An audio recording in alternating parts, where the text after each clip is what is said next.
topics and opinions expressed on the following show are solely those of the host and their guests, and not those of W4CS Radio, its employees, or affiliates. W4CS makes no recommendations or endorsements for radio show programs, services, or products mentioned on air or on our web. Any questions or comments should be directed to those show hosts. Thank you for listening to the Cancer Support Network on W4CS.com.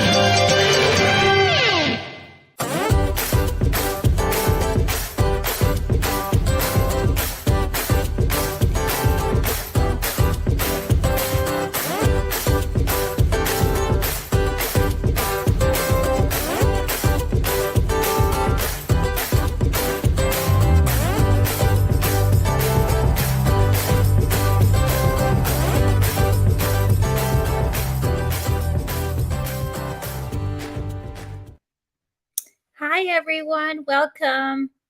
So glad to be here with you all. And I am flying solo today because Daria is actually taking care of a funeral. As many of you know, she is a queen of all trades, jack of all trades. And so today, her work and her life's purpose and mission in terms of what she does is calling for her while she is at work, working with a family. She may pop in if she gets an opportunity, but otherwise, it'll be me. And as you know, this is what makes it a great show for us, where we kind of piggyback off of each other.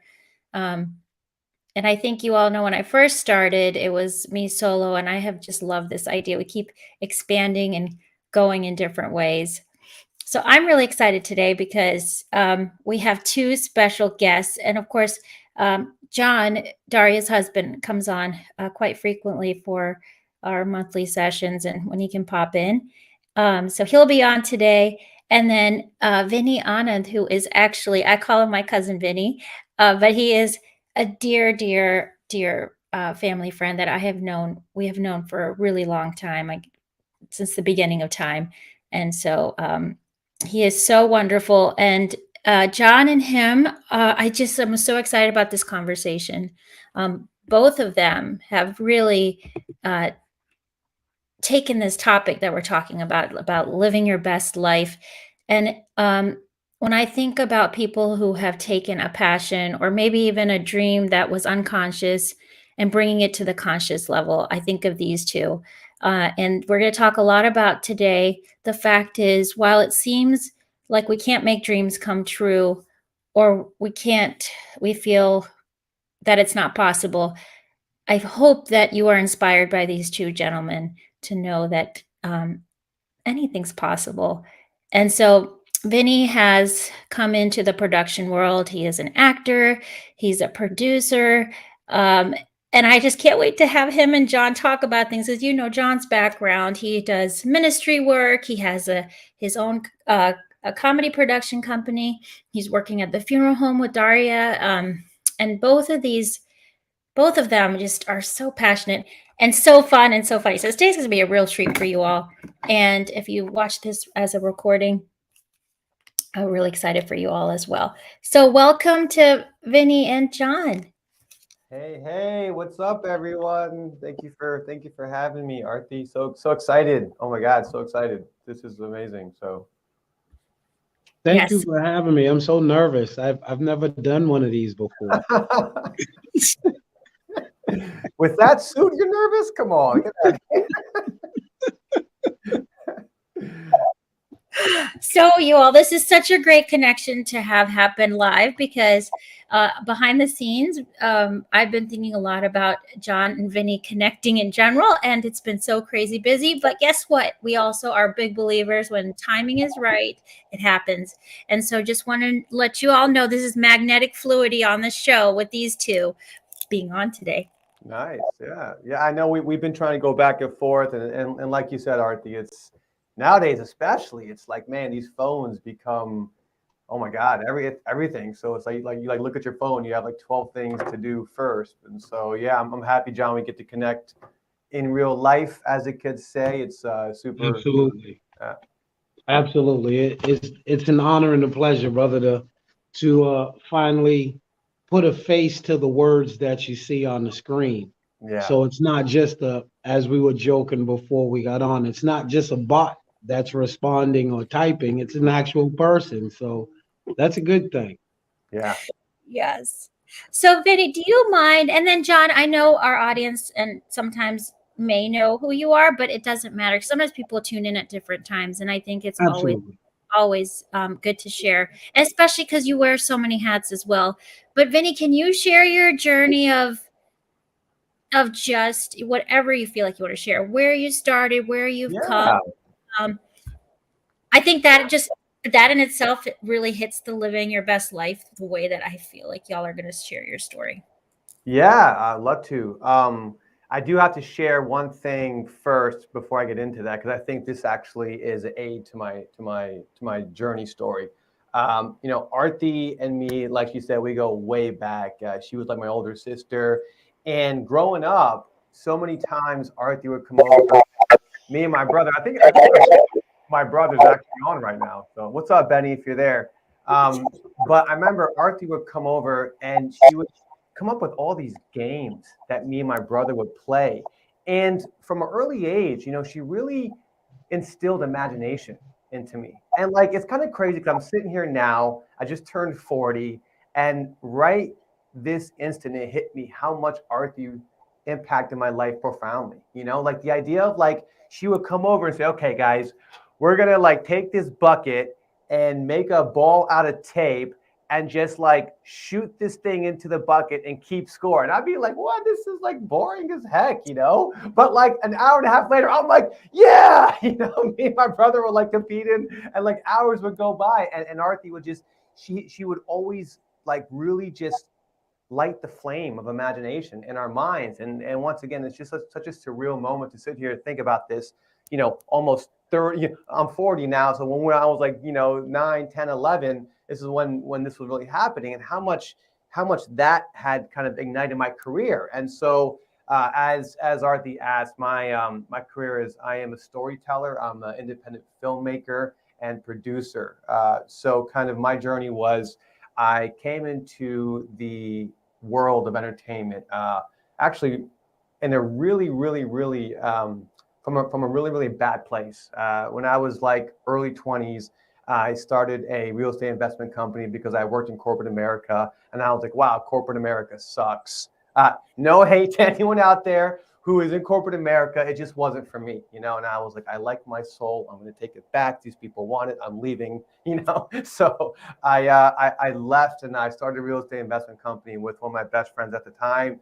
And we were like young and dumb, and we were like early 20s, and we were buying houses off of credit cards. And it was just, it was crazy to think about it now, but it was this gigantic failure that ended up being like, I'm not sure if you guys have seen The Big Short at all. If anyone's seen The Big Short, it's a movie with Adam McKay. I've heard it. I've heard it's really, yeah. Oh, but it's basically about the financial crash of 2008. So there's a point when they were like talking to a stripper about how many houses she owned. And she's like, I own 8 houses. And they're like, what? And so like, I was actually one of those people that owned all these houses and had no money in my bank account and couldn't even like fill up my gas tank. But I was like on paper, own like 20 houses. And then it all kind of came crashing down. And so that left me in a really bad position. I was, broke, young.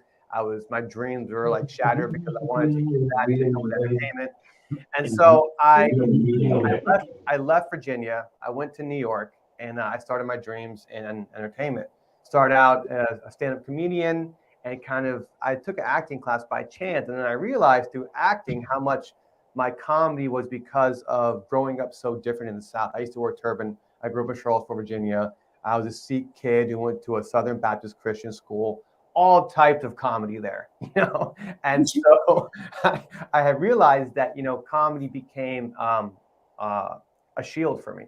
It was a way for people to kind of like me to sort of control the situation. And so when I got in stand-up, it was great, but I also realized how much of it was leaning on past scars.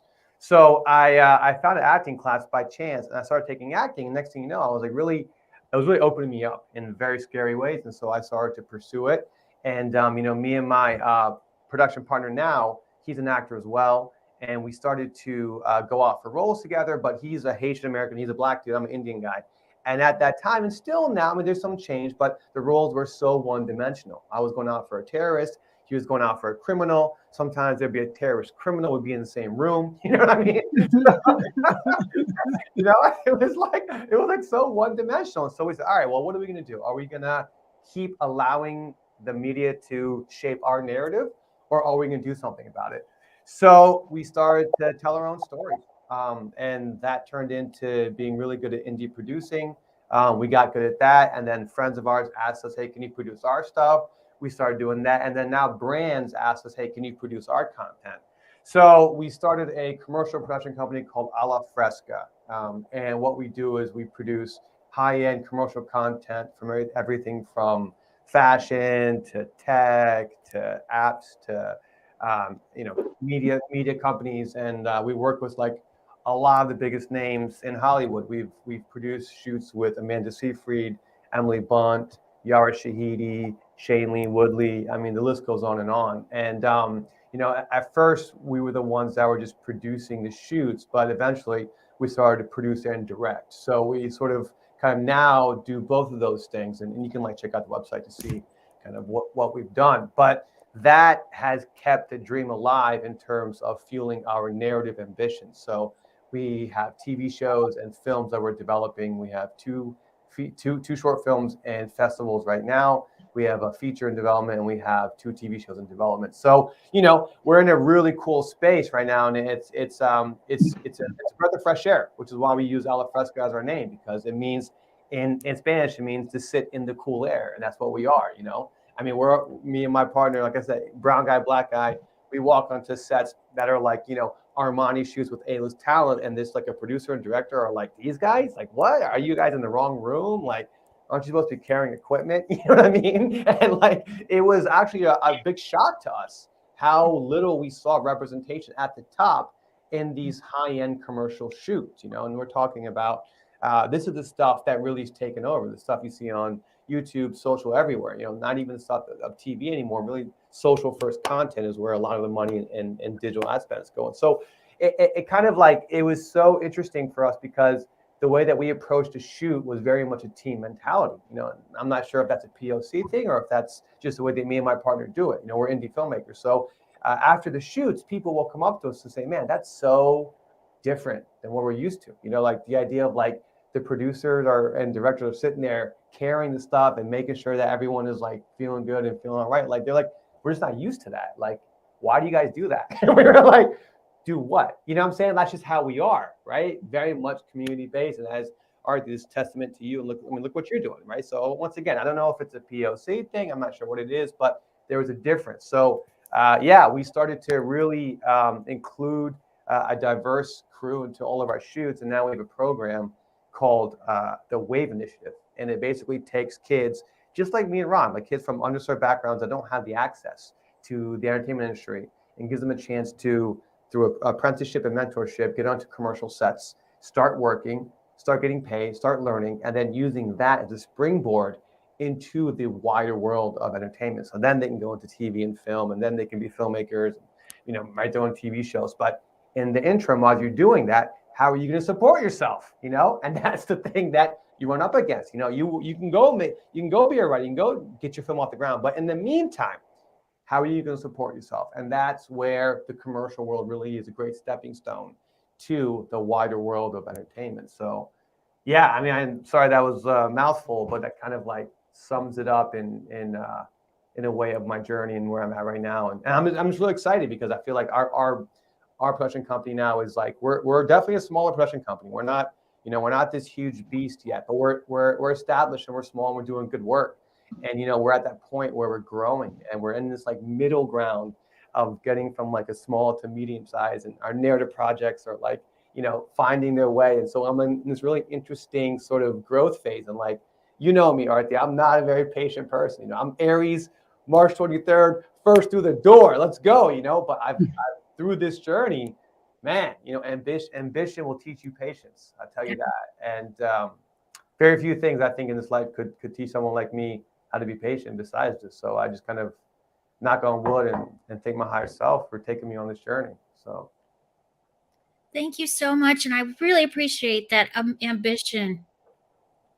and patience analogy, or like an equation, because they say slow and steady in a business model, right, for a variety of reasons. And I really think it does try. I think probably all three of us can equate that we are impatient people. Most people of drive are not patient, right? And so I appreciate you mentioning that fact, and I think that'll help people to realize you do have to be slow and steady on the journey to, and success is not that, right? We always think it's at the end, but it's success in the making, which you're describing, Vinny, right? Like, you probably measure your success now in these incremental steps versus like my destination when I'm 70, and we don't have to look at it that way anymore.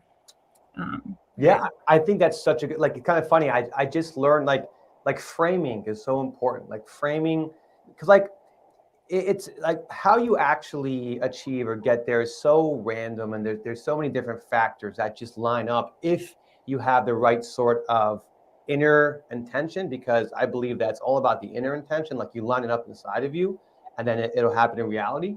But in terms of like understanding what part you're at, I think that's really important, because like, man, when you got to dig in, it's freaking hard. It's like, man, you feel like you're digging and digging and digging, and like nothing is happening. So you start to question, and you start to wonder, did I make the right move? Is this person, the comparison that happens, and everyone knows that that's the worst. But we live in a very digital world. You're seeing stuff online, and Instagram and TikTok. So it's important to frame your journey, and it's very important to understand where you're at, and know it's like driving a car. If you try to drive a manual car, in fourth gear up a steep hill, your car is gonna, it's gonna just break. So it's important to know where you're at, and I think it really helps you to see the bigger picture. Totally. All right, John, your turn. My turn. First, before I start, I would just like to say, Vinny, thank you for the education on Vinny, because that was pretty damn dope. You did it very well, and in a short amount of time. You say it was a mouthful. I say it was a sped up pace through a life, and we were able to follow along with it. So I appreciate it. I appreciated every facet of the story, especially you and your best friend going out for parts, one being the terrorist and one being the criminal. And then if they're looking for a criminal terrorist, who do they pick? I thought that was pretty cool. So yes, I'm just trying to find the best. There it is. Because I got these huge windows and the sun is coming in and moving and it's changing the light and everything. But my name is John Fernandez. As RT stated, I am a funeral home business owner slash worker in the funeral industry. I have a production company, and one of the things that we do consistently are comedy shows within the city of Boston, and I do fundraisers for the National Multiple Sclerosis Society. I am a dad, a husband, a son, an uncle, a nephew, a cousin, a friend, and I am recently, you didn't know this one, Ati, I am part of this political organization that we just started here in Boston. It's called the Black Men's Political Task Force. And what we try to do is focus on issues that are pertinent to the Black community, Black and brown community, specifically men. The analogy, I'm gonna borrow this analogy from the vice president of the organization. He said that the sun is the center of the universe. Everything revolves around the sun. If the sun was ever out of alignment, then the entire universe is out of alignment. And just like the sun, the man is the center of his family. And when the man is out of an alignment, then the entire family is out of alignment, which then means the community is out of alignment. And so we're focusing on bills and legislation and laws that are pertinent to Black men to try to help get the Black and brown man back into alignment so he can take his rightful position and lead his family and his community the way that he wants to, that he needs to, that he should. And this is a new venture, and it's so far so good. We are already fighting and storming capitals already. But unlike the other capital stormers, we did it dignified. We did it right. There was no need for police. We had a press conference, press release, and then afterwards we went to see some of our state reps that are pushing this bill that we stand against. And so the bill, just real quick, it's called the Bone Marrow Organ Donor Bill, specifically for incarcerated individuals. So what they're trying to do is establish a bill to offer incarcerated individuals 2 months up to 1 year off of their prison sentence if they donate bone marrow or an organ. And you know, the only organ basically that you can donate right now without killing yourself is a kidney. Mm-hmm. And so that's what the offer is on the table. That's the bill that's on the table. And the issue we have with that bill is that when you look at the population, the prison population, not just in Massachusetts, but nationally, it's overrepresented by Black and brown people. And I believe the number is close to 40% of the population is Black and brown people. And when you look at the overall population in the country, I believe Black and brown people only make up 13%. So there's a high jump between the actual population in the country, but the population inside those plantations goes up by 300%. And so that offer that they're going to be putting on the table, guess who's probably going to try to take advantage of that offer in most situations? The people that are highly represented and the people that get the most time when they go stand in front of a judge, who also happens to be Black and brown people. And so for us, that bill is an attempt to take advantage of the most marginalized, underrepresented portion of our community and population. Now, when you look at the organ recipient list, Black and brown people are at the bottom of that list. And so you're going to be asking Black and brown people to give up their organs, give up their bone marrow, but it's not going to be beneficial. Yes, it will be beneficial for people, but it will not be beneficial for our people because we're at the bottom of the list.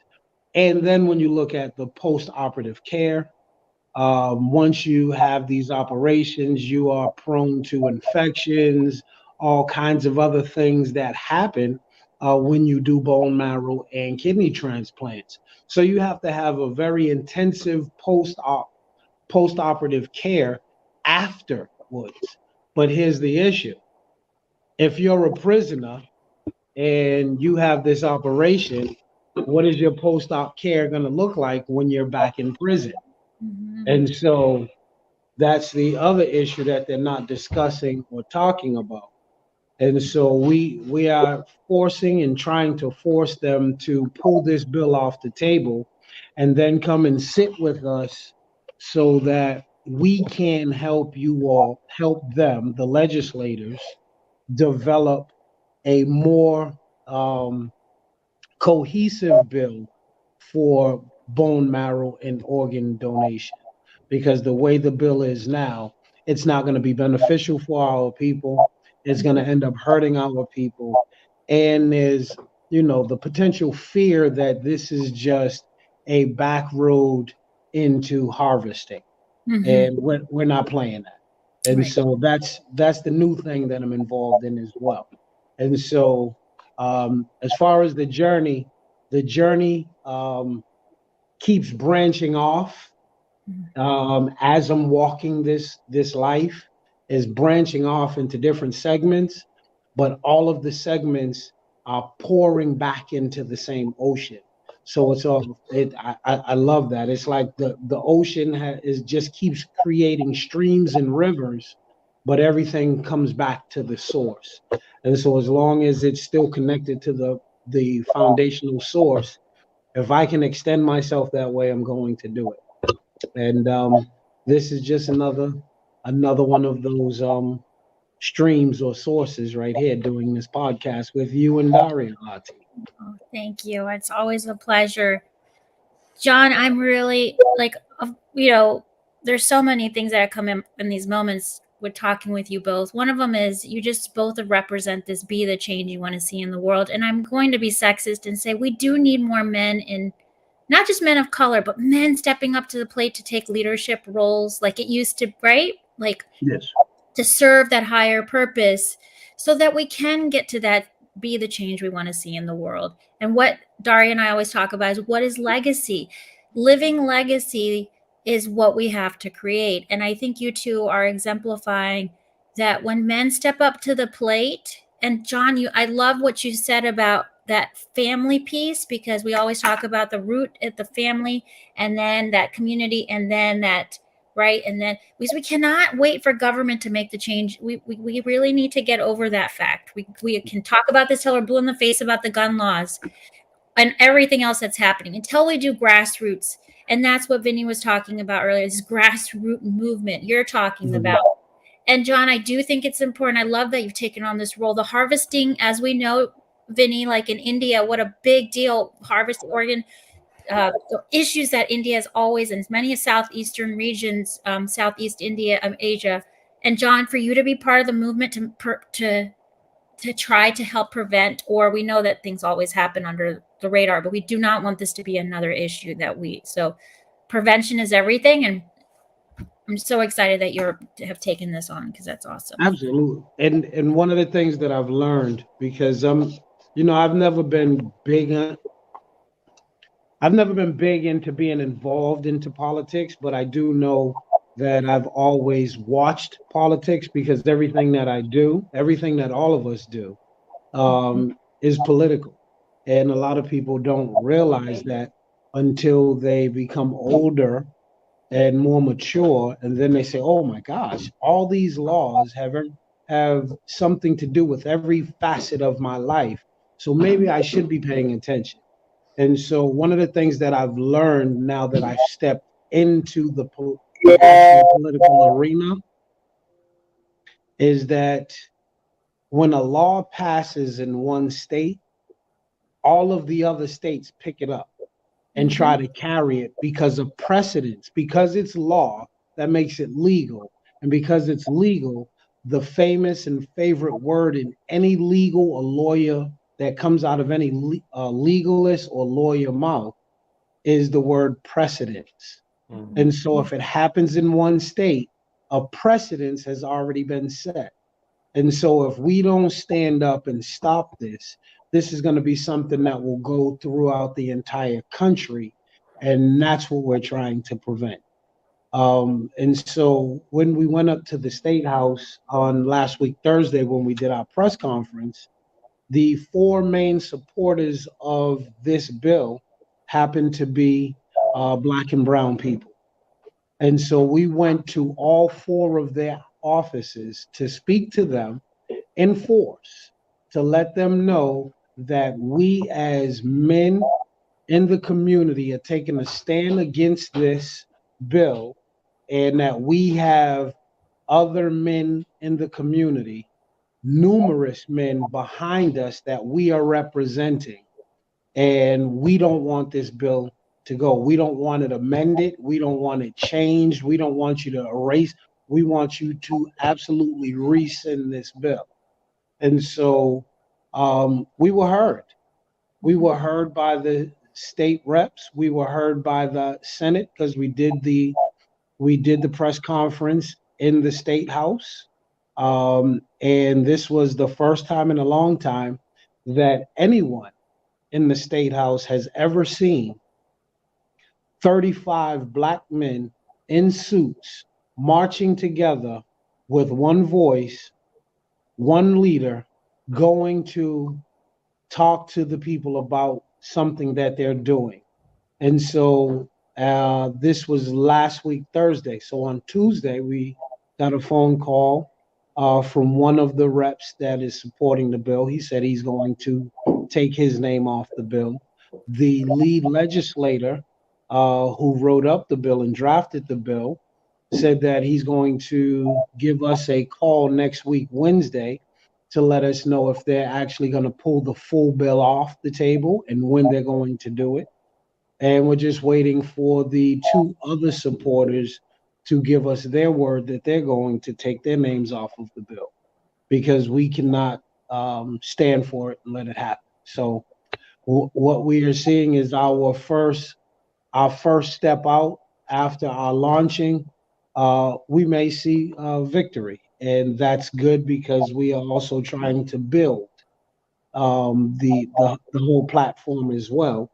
And what we're looking to try to do is, before the end of this year, have anywhere between 3,000 to 6,000 members in this organization. Because in most local elections, whoever wins by less than 800 votes. And so if we have 3,000 to 6,000 men, then we have, just like the story in the Bible, when they said that Jesus fed 5,000, there were actually more than 5,000, because if there's 5,000 men, we can imagine how many single women were around. Okay. and so if we have 3,000 to 6,000 men, then we're potentially representing 3,000 to 6,000 families, and we can control an election with that. And if you want to keep that seat and that $80,000 to $120,000 you get a year, you're going to do what we ask you to do. Otherwise, we're going to have somebody else sit in that seat. And so that's our mission. That's our goal. And that's what we're gonna do, because, and this is the segue, and that's what we're gonna do because we want everyone to be able to live their best life. And you can't live your best life if you have people sitting on Capitol Hill making laws and rules and taking advantage of the small people, the little people, the less fortunate people, the marginalized people. Then no one can live their best life. And we shouldn't just be looking at the top 1% living their best life while we're struggling. So that's the mission. Thank you. Thank you both. So Vinny, a question for you and John, both of you, is, sometimes when we think of this topic of living your best life, like what does that even mean? And how does that look for you? Well, it's a tough question because it's always evolving. I feel like when I was younger, living my best life was so much about, achieving the things I wanted to achieve, right? But I started to learn, like this morning, because everything is always right now. Like even when you're learning, even when you, like, the most beautiful thing about it is that, like, when you really start to gain wisdom and knowledge, it's not some, like, it just happens, but it's because what John was talking about. I love the analogy of it feeds back into the ocean. Like you have all these different tributaries, but it comes back into the ocean. And like sometimes I swear, I'm like, something will happen and I'm like, why did that happen? I have no idea, but I know that some way and somehow it's going to influence my life in either the near or the long-term future. So I feel like now living my best life, if you ask me this morning, I would say it's about walking in unison with my dream as opposed to my dream being out ahead of me. like the idea of like pressure and like always grasping for the next steps and always trying to put it all together. Like, yeah, you have to do that, like, right? But there's a way to connect the dots that is way more Zen-like, I think, than capitalist-like. And part of that, like I was just in Vietnam for like 16 days, and it just reminded me of, oh yeah, there's this other way to live. You know what I mean? Very, it's gentle. It's like a stream. And look, you get stuff done, but you don't have the cost of what it takes. And early in my career, I mean, there was a 5-year stretch where I was getting a lot of stuff done, but there was a cost associated to it, emotionally, physically, mentally, spiritually. And look, I don't think that I could be where I am today without that cost. But looking back on it, like when I meet like younger creators, I'm like, whoa, you know what I'm saying? Like, take it easy. Like, like just trust me on this. You got to take it easy. You have to let things materialize. But it's hard because if you would have told me that when I was going through it, I wouldn't have listened to you because it's a very, very personalized journey. So yeah, I think to sum up my answer, it's very much about walking in unison with my dreams, as opposed for them to be always out ahead of me. Nice. That is so beautiful. I like that. I do too. If you don't mind, I'm gonna have to borrow that a few times. Absolutely. Walking in unison with my dream, opposed to them walking ahead of me. Yeah, because that means you're just always chasing it. Yeah.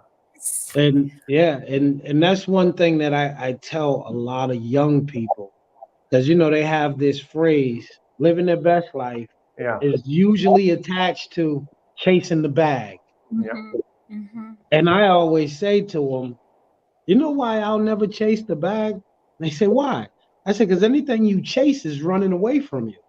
Yeah, I want to be attractive. I want to be magnetic to the bag. I don't want to chase it. I want to draw it to me. And so for living, what does it mean to me? It's almost like me trying to define success. And success is subjective, because my idea of success could be different from everybody else's idea. Like, what is success to me? Success is having a happy family, a well taken care of family, the ability to do what you want, when you want, how you want, to kind of live by your own rules as long as they're within the guidelines of the law. So you're not doing anything illegal, anything harmful, anything hurtful to anyone, but being able to do what you want, when you want, and how you want. And spending and being, I think the number one thing for me in living my best life is being able to dictate what I do with the 24 hours that I'm given whenever God opens my eyes. Because that then determines what I make. Because then I'm the only one that I can blame for the outcome of the day. And so I had this conversation with this older gentleman when I was younger. I've been cutting my own hair for since I was 13, I'll put it that long. I'm in my 50s now, so I've been cutting my hair for over 40 years. But one of the last times I went to a barber shop, the barber, rest his soul, Mr. Cash, was one of the coolest older gentlemen that I had ever known. And he had said to me, you know the difference between a rich man and a poor man? And he would always have things like that whenever just starting conversations. And I was like, yeah, the amount of money they got. He was like, oh, you're stupid. I was like, what do you mean? That's the difference between a rich man and a poor man. A rich man got money, a poor man doesn't. He was like, nah, that's not the difference. He said, I'm going to tell you the real difference. And when I tell it to you, make sure you remember. And this is the difference, he told me. What they do with their time. Mm. What they do with their time, how they spend and utilize their time, because that is the equalizer. If a rich man and a poor man slept in the same house and woke up at the same time, then they both are given 24 hours. What you do with that 24 hours determines your wealth. And wealth isn't always a green piece of paper with a dead white guy on it. Wealth is, like you were saying, Vinny, you hit what my wife and Artie call the wellness wheel. Spiritually, mentally, emotionally, physically, environmentally, and I'm missing a couple of them, but I know that's they keep adding. Then we're at 8. yes. And so that's wealth. If you are healthy, if you have if your family is healthy and happy, and you're satisfied with the trajectory of your life, then you're rich. You might not be financially rich, but that comes in time. You just have to find, and I believe we were talking about this either last week or a week before. You have to find what your drive is. And when you find what drives you, you find your passion. And when you find that, then you found the key to your success, because now that brings you happiness because you're operating within your passion, and your passion is giving you drive. And then you're you're driven and motivated to pursue your passion, and then you are happy. And most people, when you talk to or watch interviews with millionaires, I seen this interview with Tom Brady. You know Tom Brady, the greatest quarterback to ever live. New England Patriots, 5 Super Bowls. You know that guy. After the second or third championship ring with the New England Patriots, where I'm from, my favorite football team, he was sitting in an interview, and the interviewer said, "Tom, you've won 2 or 3 championships. You're the MVP of the league. You have this beautiful model, richest wife. You have this life, this great. What is next for you?" And he paused, and he looked up, and then he looked at the interviewer and said, "I don't know, but I feel empty. Something is missing." So all the money in the world doesn't mean that you're going to be happy. Having the most beautiful spouse doesn't mean you're going to be happy. There's something, even though football was his passion at that time, he accomplished all of the greatest feats in that sport that you could accomplish. So was that truly his passion? But I also believe those things also, like Vinny was saying, um, living your best life evolves with age. As you accomplish certain things, now you start to think about what's next. What else can I do? And that's where you have to find that drive and that passion again to bring you right back to that space, because all of the other stuff you've already accomplished, now what do you do? And so for me, it's just being able to control my time and be the controller of how I utilize my time and doing the things that I am most passionate about. And that's how I live my best life. That is, you both, I think, summarized it beautifully, that it's about this present day. You said, John, 24 hours. Vinny was talking about that expression of this. Vinny, you have to put this on your website. I'm going to see, I need you to see it. I did it because I'm going to put it on my Instagram. Yeah. Walking in with my dream. So this concept of chasing the dream, right? Like the American dream is one that we all, or whatever it is, and the chase. And what you two are talking about is, wait, slow it down. What is that unison of that? And then Vinny, you talked about that idea of that internal self. You have to start with self. And you said it was hard work. Every episode we talk about how hard it sucks so bad, sometimes tears you apart, right? but the fact that you're saying you have to start with that to get to that greater sense.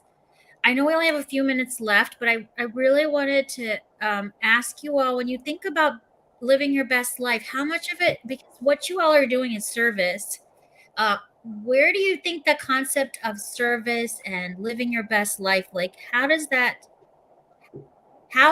kind of congeal and come together for you all? And what part of, I mean, where does that fit? And then I'm going to ask a twofold question because we're coming to the end soon. What are your parting messages for our audience, and how do they get to, what would you like to leave them with when we think of this theme? So Auntie, in every conversation, somehow or another, for me, it refers back to something scriptural. And so for me, the service part, and I've used this scripture in multiple podcasts, and I'm going to continue to use it because it just fits perfectly. So in service, I say, it says in the Bible, it says to love your neighbor like you love yourself. And so when you are serving people or serving the community or so, whatever it is, whoever it is, you should be serving with no intentions, with what I mean is with no expectations. You should not be serving people expecting to get something in return. You should be serving people from the goodness of your heart, because that's what you would want other people to do for you. And so when you do that, and when you do it from a pure place of love, the reward is immeasurable. And so serving people means that you should definitely make sure that it's coming from a place with no expectation and a place of purity, so that other people can experience what it is that you experience. And if you're feeling good, then it's easy to serve because you do it with a smile. When people just say, "Why are you doing that?" I just feel like it. Like every so often, I'll be in the car with the kids. They want some ice cream. My daughters love the ice cream cones from McDonald's. So we'll go through the drive-through and get the ice cream cone. They say, "Oh yeah, it's $3 because all of us got to get one. $3 and however much change it is." Then I say, "And I'm gonna pay for the car behind me." And then I just take off. I pay for my stuff. I pay for the car behind me, and I take off. I've done it at the grocery store, and people ask me, "Why you do that?" I just felt like it. Just felt like it. No, I didn't expect nothing. I just felt like it. I want somebody else to feel good because I feel good. And so that's where my service comes from, wanting people to feel the same way I feel. Thank you, John. What about for you, Vinny? So for me, I think it's very much like John said. I'm a writer, I'm an artist, so there just something comes up, and I want to explore it, and I don't know where it's going to lead me. But I know that like the great thing about serving others is you take the spotlight off yourself, and whenever you're doing that, you're so much just more robust, and you're so much more. Like there's a great quote in this film that we just completed called 14 Years. It's about a NYC musician, but it's inspired by the Ramayana, which is like this ancient Hindu epic. And there's a quote that Hanuman, who's a monkey god, says to Ram. He says, "When I do not know who I am, I serve you. And when I know who I am, you and I are one." Mm. And that's source. When I don't know who I am, when I lose my identity, all I want to do is help. When I know who I am, I'm like, wow, I am creation. So yeah, it's that. And I want to include one more thing. Add multi-dimensional to the wheel of wellness. Yeah. Multi-dimensional. Nice. I have an actress for you, a model for you in New York. Oh, yeah. She lives in Brooklyn. Sorry, John, I just looked over. We're at time, you all, but thank you so much. And everyone, you know where to reach all these great websites. And if you Google Vinny Anand, he's going to pop up. And if you Google John Fernandez, he's going to pop up. So with a smile. All right. Thank you, everyone. All right, Vinny, I'm gonna reach out to you, brother. Let's talk, man. I just Yes, sir. Hell yeah. Absolutely. Thank you. Absolutely. Beautiful podcast. Yeah. Thank you, Aarti. Talk to you later, darling. You, Bye, Aarti. Vinny. We need to meet up soon. I know, right? When is that going to happen? Well, I'll text you. Okay, bye.